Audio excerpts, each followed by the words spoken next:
안녕하세요. 2024년 3월입니다. 자, 봄이 오듯 미국 주식에서 좋은 소식이 계속 들리고 있습니다.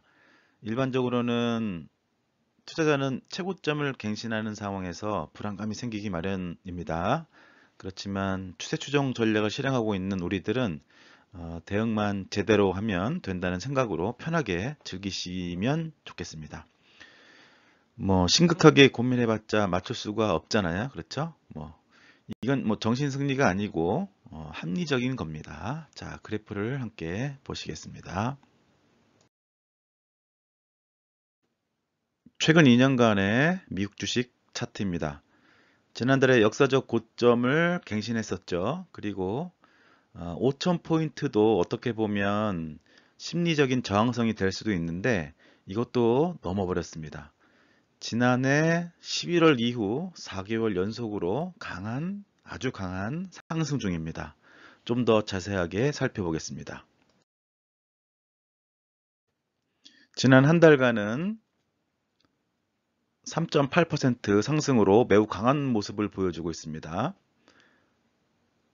3개월은 10.92%, 6개월은 12.85%로 평균치가 9.21%가 계산되네요. 오늘은 이 1개월, 3개월, 6개월 평균 상승률 수치를 잠깐 언급해 볼게요. 이런 방법으로 매월 정기적으로 정해진 기간 동안 상승 또는 하락률을 기준으로 시장의 진입과 빠져나옴을 결정짓는 매매를 할 때 가장 기본적인 방법은 직전 1년 전의 종가와 비교하는 방법이 첫 번째지만 최근 주가의 변동을 너무 늦게 적용한다는 단점 때문에 최근에 주가의 변동에 대해서는 가중치를 두는 방법이 여러 개 연구되어 왔습니다. 그 중에 하나가 우리가 지금 사용하고 있는 136개월 평균치를 보는 것입니다. 물론 이것 말고도 이동평균선을 사용한다든지 그 다음에 기간별 가중치를 적용해 가지고 복잡하게 계산하는 방법도 있습니다만 어느 것이나 손실을 관리하는 데에는 모두 의미가 있습니다. 자, 그럼 다음으로 환율도 한번 확인해 보겠습니다. 이번 달 환율은 1330원대에서 크게 변동이 없는 모습이네요. 해지된 미국 주식 상품이든 아니든 한 달간 수익률이 거의 비슷하리라 생각이 듭니다.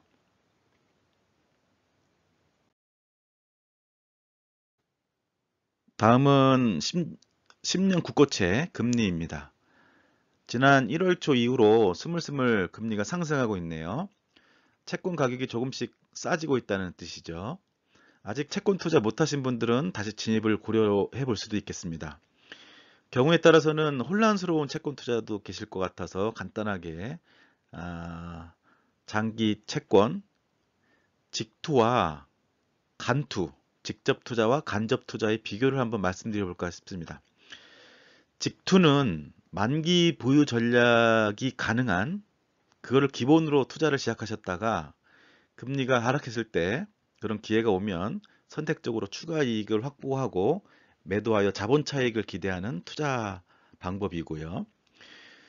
금리가 하락하지 않고 상승한다고 해도 기본적으로 만기 보유 전략이 가능하기 때문에 매우 안전한 투자가 가능한 겁니다.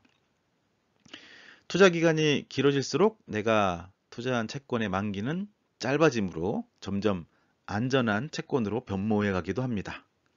반면에 장기 채권 ETF는 만기 보유 전략이 불가능합니다. 자꾸 리밸런싱 하니까요. 안정적이지 않다는 뜻인 겁니다. 계속 금리가 올라가면 뜻하지 않게 계속 금리가 올라간다고 하면 내 수익률이 주식에서의 변동성처럼 큰 손실도 생긴다는 점을 반드시 생각하셔야 됩니다. 큰 변동성을 견뎌낼 수 있어야만 한다는 거죠. 금리 변동이 크면 주식처럼 위험할 수 있습니다. 실제로 초장기 채권, 레버리지까지 가미된 상품들은 전고점 대비해서 마이너스 50% 손실도 나고 그런 게 현실입니다. 이런 점을 이해를 완벽하게 하시고 투자하셔야 되겠죠. 물론 최근 상품 중에는 만기 매칭된 상품도 있다고 합니다. 간접 투자 상품이지만 직투할 때와 동일한 효과를 내겠죠. 네.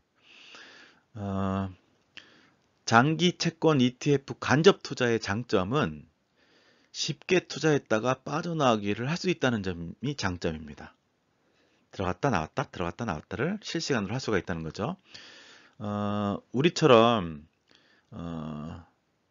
10년 국채금리까지 매월 체크해서 추세 추종에 입각해가지고 이 장기 채권 ETF를 들어갔다 나왔다를 반복하면 그런 방법도 괜찮은 투자법이 되지 않을까 생각됩니다. 물론 이런 결정을 할 때는 시뮬레이션도 돌려보고 해야 하는데 전 아직까지 그런 능력까지는 안 돼서 말씀은 못 드리겠습니다. 그래도 생각해 볼 수 있는 거는 주가의 변동보다는 훨씬 작고 경기 변동에 의해 가지고 대략적인 어떤 흐름, 금리의 흐름은 예측 가능하기 때문에 생각해 봄직하다고 여겨집니다.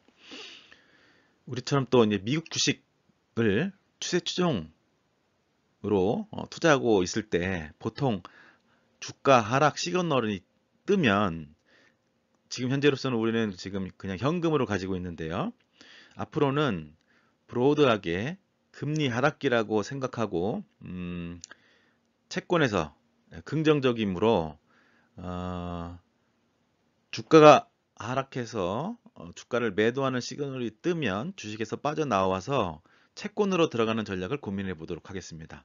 사실 원래 그렇게 하는 것인데 최근 수년간 금리 급등으로 인해 가지고 채권 수익이 너무너무 안 좋아 가지고 채권으로 투자하지 않고 그냥 현금으로 들고 있는 전략을 유지해 왔던 거거든요. 네. 다시 원론으로 돌아가서 채권으로 투자하는 것을 고려해 보겠다는 말씀을 드리는 겁니다. 다음 주가 하락기에는 적극 검토하겠습니다.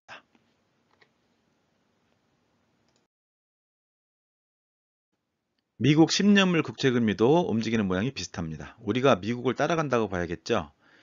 미국 국채 금리는 우리나라보다 변동성이 좀 더 커 보이고요. 오늘은 채권 직투와 ETF와 같은 간접 투자의 비교도 말씀을 좀 드렸고요. 우리의 그 미국 주식 추세 추정 전략에 접목시켜 가지고 주가 하락 시에 채권 투자도 고려해 보겠다는 말씀을 드렸습니다. 기억해 주시고 또 다음 달에 뵙도록 하겠습니다. 감사합니다.